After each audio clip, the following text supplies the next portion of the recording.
Good morning, everyone. My name is Mark Joseph. I am the Deputy Commissioner of ISD. It's a pleasure to see you all here, welcoming a variety of students to our city of Boston. This morning, I had the chance and opportunity to speak with all the inspectors that go to various neighborhoods where all those students are congregated. So we talk to them. They're out there right now, making sure that things are safe, sanitary, and code compliant. And that's what we've been doing all year. But today, so we dedicate today, the special day, and to make sure that the students coming to Boston from all over the country, all over the world, are safe. And so what they're going to be checking today, that's what they almost do every day. But today, we want that to be a little different because of guidelines, restrictions, and we want to make sure that and everything that they do, they also enforce all applicable codes.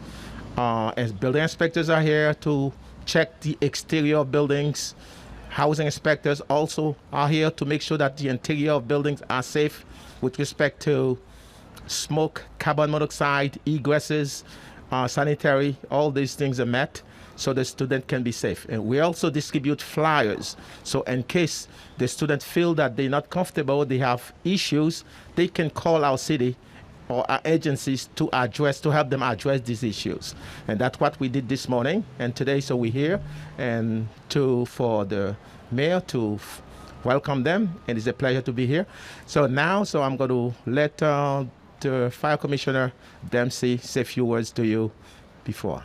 And my name is Mark Joseph. Thank you very much. Thank you, Mark. Good morning, everyone. So this is an exciting time for the kids to move in and probably an anxious time for the parents. So one thing from the fire department's end, we want to make sure that everybody checks their smoke detectors when they move in, make sure they're working. The other thing is smoking. Kids should not be smoking indoors. If they're smoking on the porches, make sure that they have proper cans to throw the cigarette butts away. And the other thing is cooking. Kids aren't very good at cooking when they're new at it, so statistics show that cooking fires increase dramatically in these areas of the city where the kids move in, so they should be careful with the cooking. That's all I have. Thank you.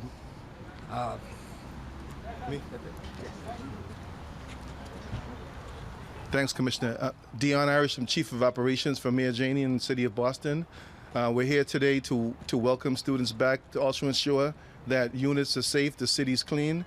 And I'm not going to go too much further because I know the person that you really want to hear from today is our fearless leader who's been leading the city for the last 5 months or so, getting everyone vaccinated, ensuring we have an equitable recovery. And today is a part of our economic recovery, welcoming our student community back and ensuring that it's done so in a safe way. So with no further ado, I'd like to introduce our mayor, Mayor Kim Janey.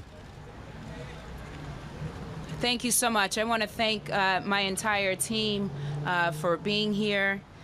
We certainly want to welcome students back to Boston. We know last year many young people had to go home in the midst of the pandemic at the peak.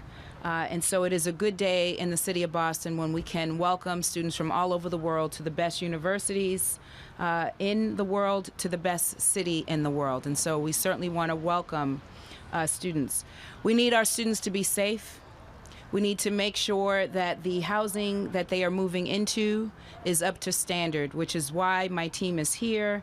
Representation from the fire department, from ISD, to make sure that everything is up to code. And where there are challenges, landlords will have to address those challenges. We cannot have anyone in our city living in substandard housing, living in unsafe conditions. Certainly our young people. They deserve, as they seek a great education in our city, to live in housing that meets their needs. And the residents of a community that welcome our students also deserve to have good neighbors in our young people. And so we are here to make sure that that happens. Today is September 1st. We know all over the city of Boston we have young people moving in.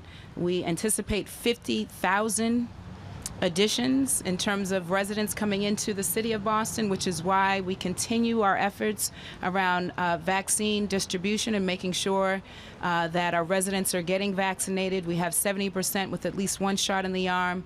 We've implemented a mask mandate for indoors in all places that are open to the public. We want our students to be safe, whether they are at home in their housing, whether they are on campus, or whether they are out and about.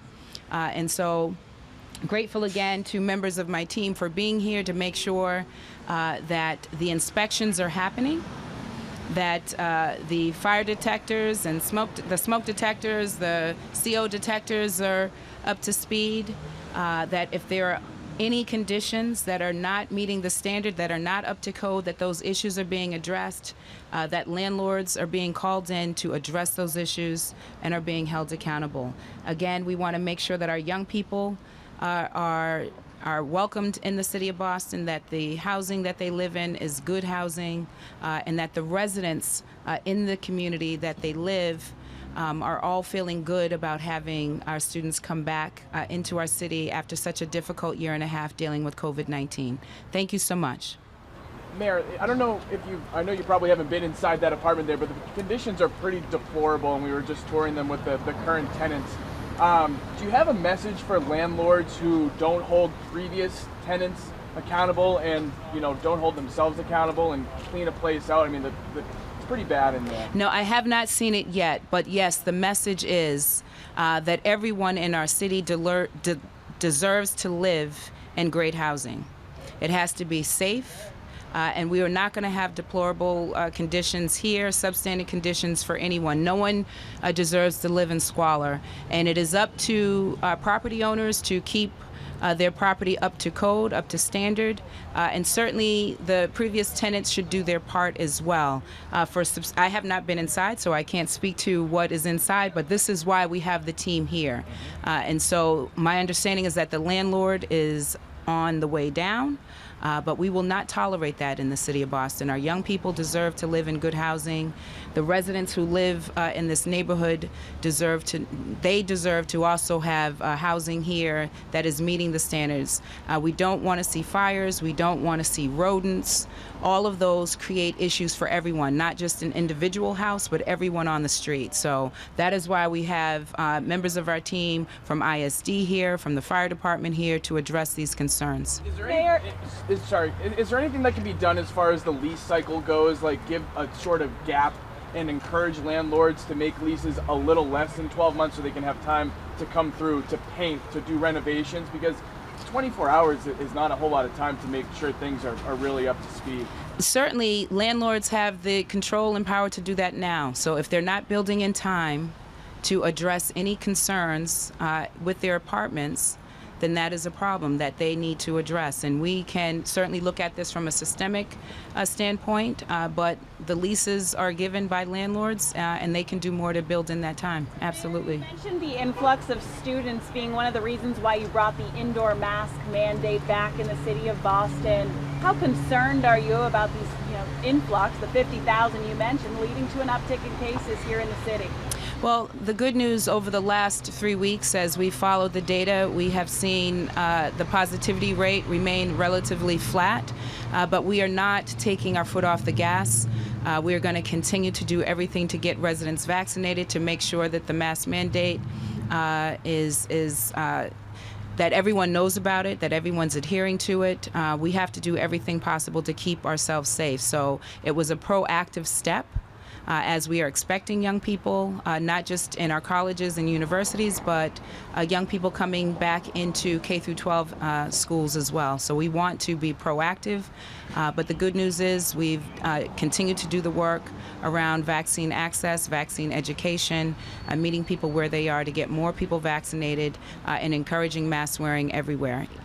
Now that they're here, could it end soon? Do you have any timeline for when that mandate could end? We will continue to follow the data. That has been our approach from the very beginning.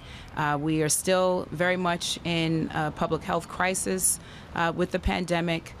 We are not going to take our foot off the gas. We're going to follow the data. We're going to let the data inform our decisions. Right now we have a mask mandate for all city buildings, all spaces indoors that are open to the public. We want our children to be safe as they come back into K through 12 education, and they will be masked up, and we'll continue to drive the point home around vaccines.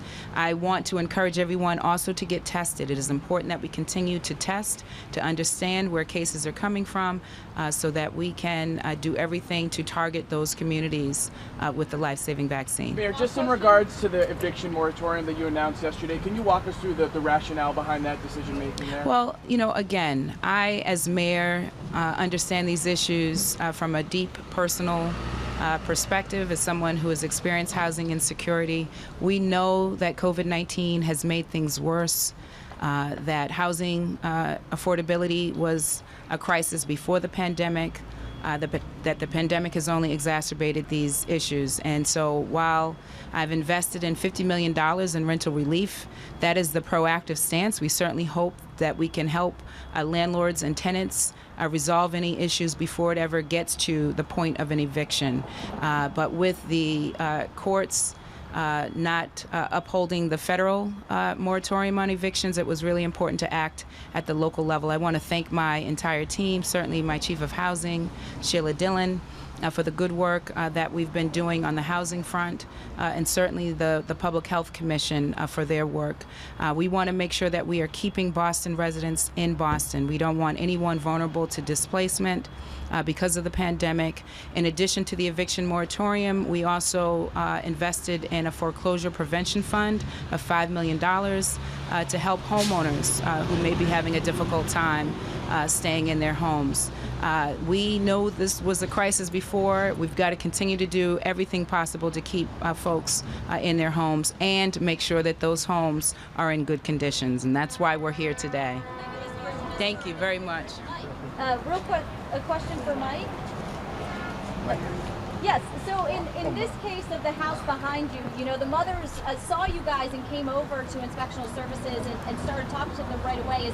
Is that something that you encourage homeowners to do as they're walking around in their yellow vests and everything? Oh yeah, I mean, this morning we had a big talk with about 100 inspectors at 1010, and then we talked about what they have to do. They've been doing that's their duty, and today to be a little more proactive, where the students are going to be gathered, and that's something they're going to be looking for. Can you speak to the kids who are still doing the treasure hunting, especially in the age of COVID, bed bugs? I mean, any message to them? Well, we have to tell them that to try to stay safe. Make sure that their units are sanitary and safe. Well, with respect to bed bugs, we have the owners, inspectors are there just to check these things. The owners must do things to mitigate these problems, so in order for them not to replicate elsewhere, whenever they have, confine them there so we can solve the problem on the spot. Talking about the trash on the street, people picking up the couches, the dressers, that kind of thing, should they? Well, so the city always discourages them to pick up trash on the streets. That's why there are dumpsters. There are authorities come to get these trash. I mean, people are not otherwise. We're not helping. That they're not helping the cause, and we discourage people to pick up those kind of stuff on the trash because they have all sort of bugs, roaches, bed bugs. They have this kind of stuff. So I strongly recommend people not to pick up anything on the trash when they sit on the street. Let authorities do the work so they know how to handle them. Thank you, guys. We're going to actually go in the building now and do an inspection. Thank you.